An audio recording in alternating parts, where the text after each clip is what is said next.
nama saya Siva Dwi Syahbana dengan NIM 2302 10 40 21 18. Perkenalkan, nama saya Alin Oktavia Nurhafizah dengan NIM 2302 10 40 2061. Perkenalkan, saya Firja Rizky Amalia dengan NIM 23021 04 02 059. Perkenalkan, nama saya Aida Lestari dengan NIM 23021 04 02 113.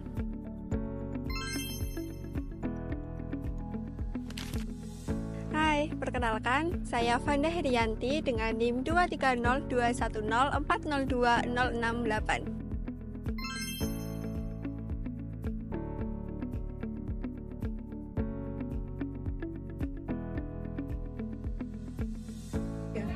Assalamualaikum warahmatullahi wabarakatuh.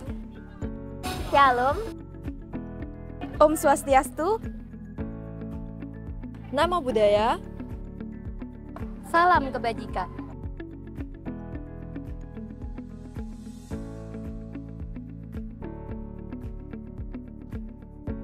Belajar mandiri merupakan salah satu kemampuan dan kemauan seseorang untuk belajar secara mandiri.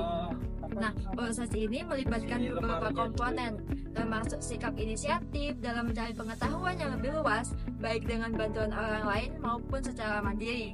Nah, beberapa prinsip belajar mandiri diantaranya yaitu: yang pertama ada metakognisi, kemudian yang kedua adalah motivasi, dan yang terakhir adalah perilaku dari seseorang tersebut sendiri.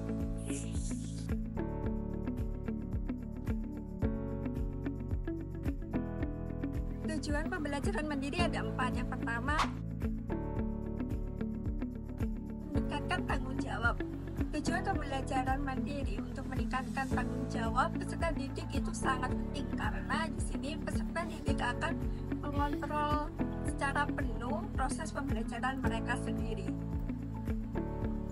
Hal ini juga membantu peserta didik untuk membentuk karakter yang lebih mandiri dan proaktif yang akan sangat bermanfaat dalam kehidupan sehari-hari. Yang kedua,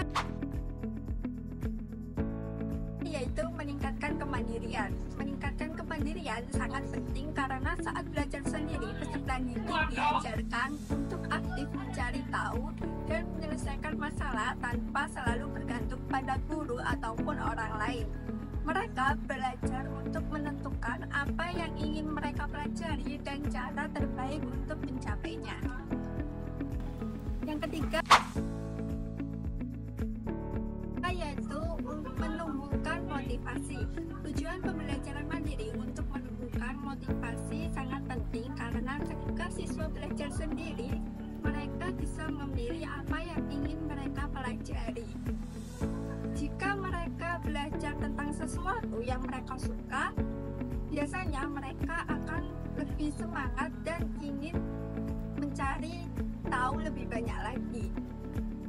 Berhasil menguasai materi atau mencapai tujuan yang mereka tetapkan, mereka akan merasa bangga dan bermotivasi untuk terus mencari hal-hal yang baru. Dan yang keempat, yaitu meningkatkan kedisiplinan.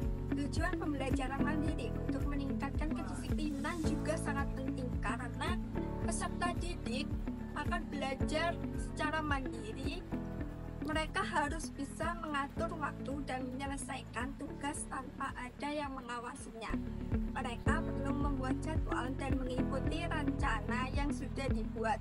Kedisiplinan yang mereka pelajari akan membantu mereka lebih teratur dan fokus sehingga bisa mencapai tujuan belajar yang lebih baik.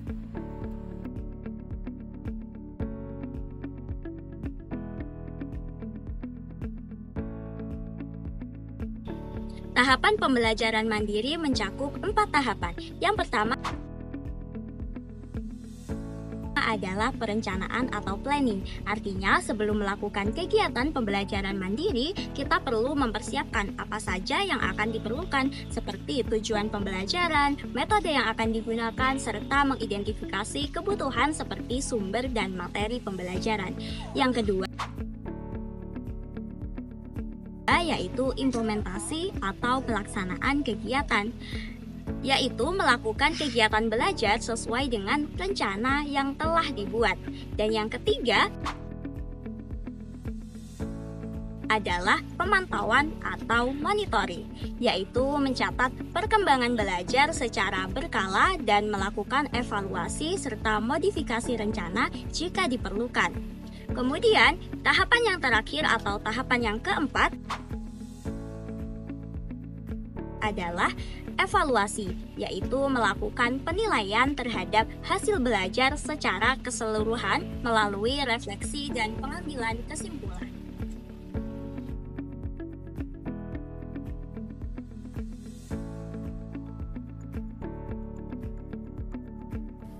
Kelebihan belajar mandiri. Yang pertama adalah waktu belajar yang fleksibel. Belajar mandiri ini bisa dilakukan di mana saja dan kapan saja, sehingga memungkinkan peserta didik untuk menentukan jadwal belajar sesuai dengan kebutuhan dan keinginan peserta didik. Yang kedua adalah meningkatkan rasa tanggung jawab peserta didik.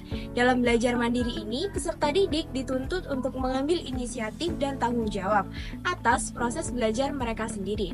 Peserta didik ini harus menetapkan tujuan, merencanakan materi yang akan dipelajari, dan mengevaluasi kemajuan. Sehingga hal ini dapat membangun disiplin dan rasa tanggung jawab yang lebih besar. Yang ketiga adalah menyesuaikan gaya belajar peserta didik. Nah, setiap individu ataupun peserta didik ini memiliki gaya belajar yang berbeda. Ada yang suka belajar visual, auditori, ataupun kinestetik. Nah, belajar mandiri ini memungkinkan peserta didik untuk memilih metode yang sesuai dengan gaya belajar mereka. Lalu, peserta didik juga dapat memilih sumber belajar yang paling sesuai dengan cara gaya belajar mereka sendiri. Nah, sumber ini dapat mencakup penggunaan video, buku, ataupun artikel, sehingga peserta didik dapat memahami materi dengan cara yang efektif. Yang keempat adalah mendapatkan pengalaman dan keterampilan dalam penelusuran literatur, penelitian, analisis, dan pemecahan masalah. Peserta didik ini dapat belajar cara mencari sumber informasi yang kredibel, menganalisis data, dan memecahkan masalah secara mandiri. Keterampilan ini sangat penting dikarenakan dapat membantu individu untuk mempunyai pikiran yang kritis dan mampu mengambil keputusan yang informatif. Dalam belajar mandiri juga, peserta didik juga mendapat mengulas kembali materi yang belum bisa dipahami.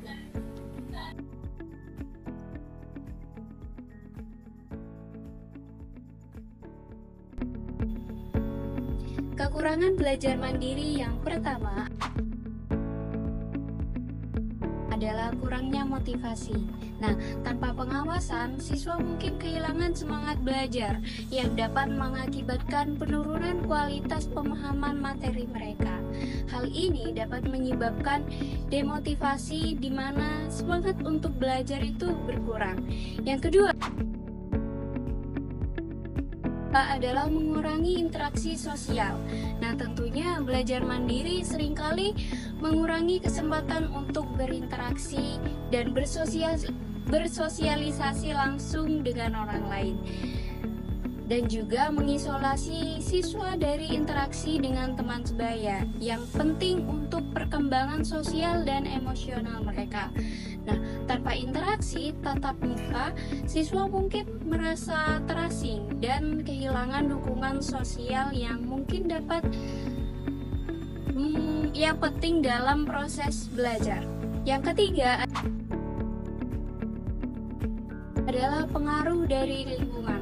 Nah, Nah, lingkungan sekitar dapat mempengaruhi efektivitas belajar mandiri. Jika lingkungan tidak mendukung, seperti adanya gangguan atau kurangnya sumber daya, hal ini dapat menghambat proses belajar mandiri. Yang terakhir, yaitu yang keempat, adalah memerlukan diskusi. Nah, proses belajar mandiri seringkali membutuhkan diskusi untuk memperjelas pemahaman. Tanpa adanya umpan balik atau bimbingan dari pengajar, siswa peserta didik mungkin kesulitan untuk mulai menilai kemajuan mereka dan memahami materi yang dengan baik.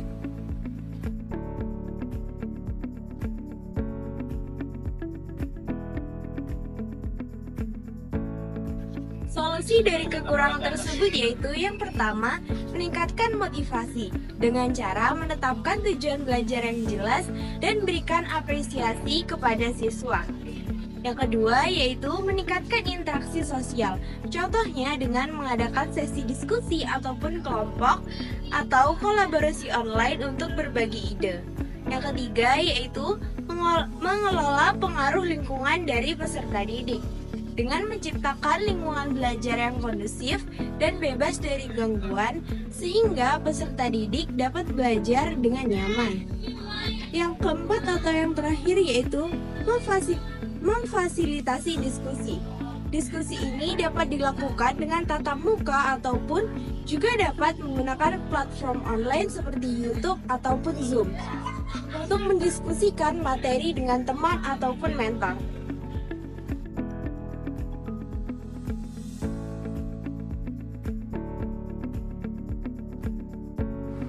Belajar mandiri adalah proses di mana individu mengambil inisiatif untuk belajar tanpa bimbingan langsung dari pengajar ataupun instruktur. Belajar mandiri mendorong individu untuk menjadi lebih mandiri.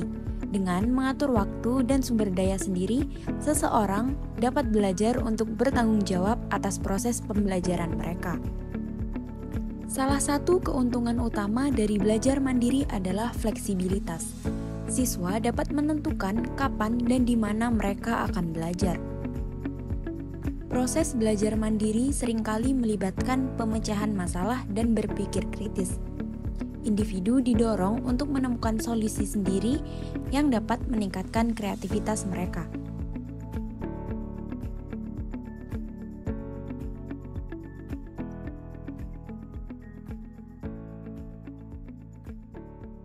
Anda memimpin perusahaan yang besar di usia yang muda, koneksi mungkin, atau apa rahasianya?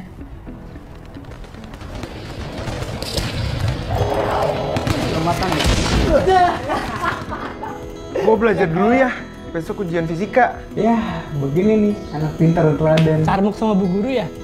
Lanjut main dong. Duluan ya. Ini pengen banget. Dia pergi.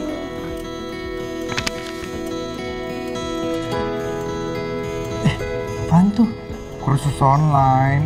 Pelajaran dari dosen cukup kali.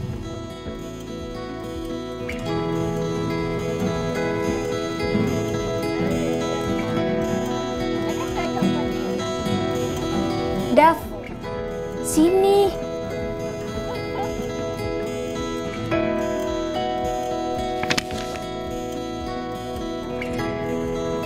Dari dulu, saya selalu belajar sendiri sebanyak mungkin dari semua sumber ilmu yang ada.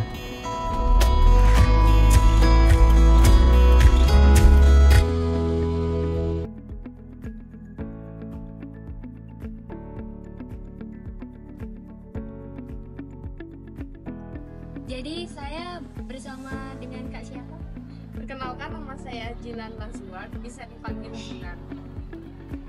Di sini saya ingin bertanya Kak, bagaimana pendapat Anda mengenai pembelajaran mandiri?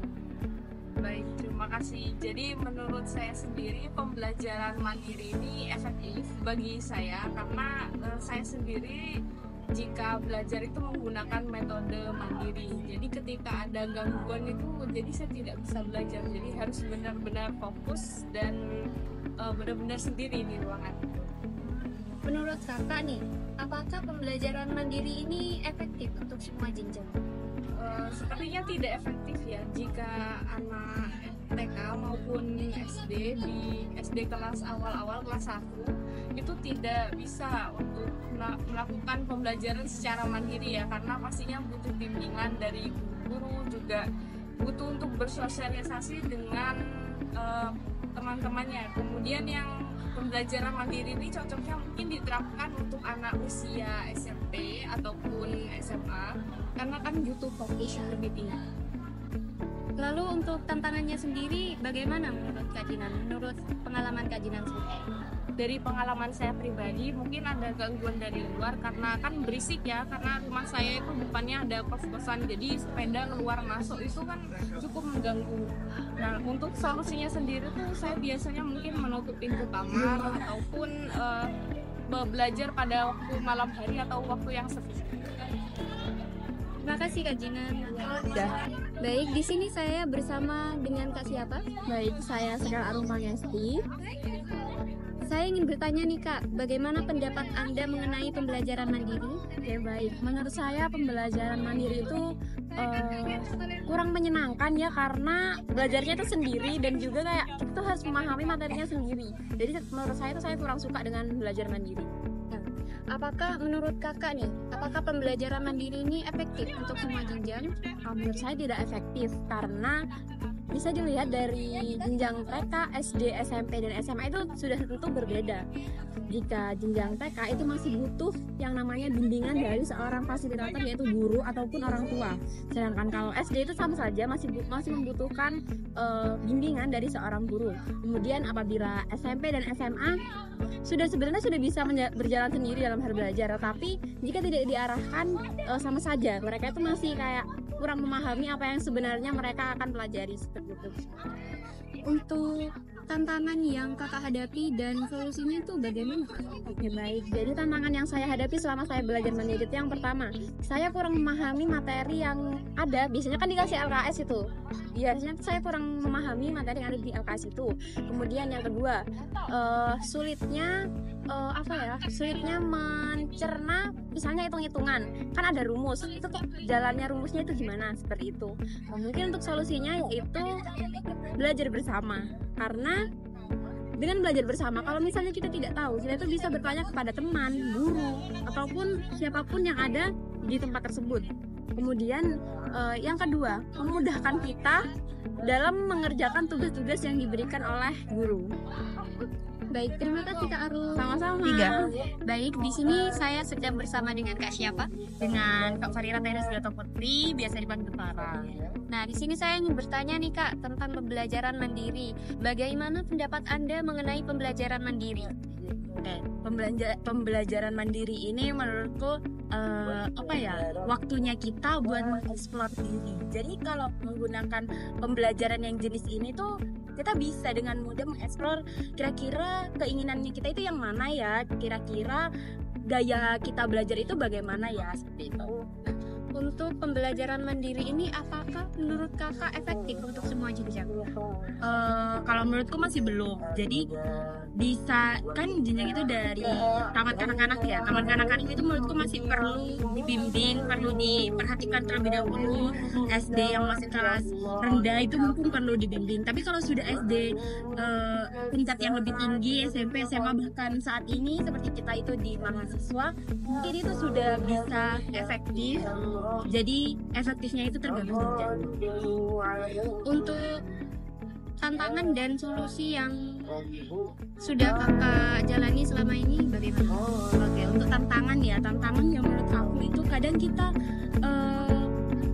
sudah terlena dengan kemandirian itu, jadinya kita bingung nih mau kemana jalannya. Terus kadang kita itu juga gampang keganggu, kayak gampang ke distract, kadang tiba-tiba main sosial media, main yang lainnya, dan jadinya pembelajaran itu tidak berlangsung secara aman, damai, tentram gitu. Untuk solusinya menurutku cara untuk menanggulangi itu ya kita harus lebih fokus lagi. Kalau memang sudah mulai merasa bosan, kita cari referensi sebentar, habis itu kita harus berkomitmen untuk melanjutkan lagi. Baik Kak, terima kasih Kak Farah. Terima kasih.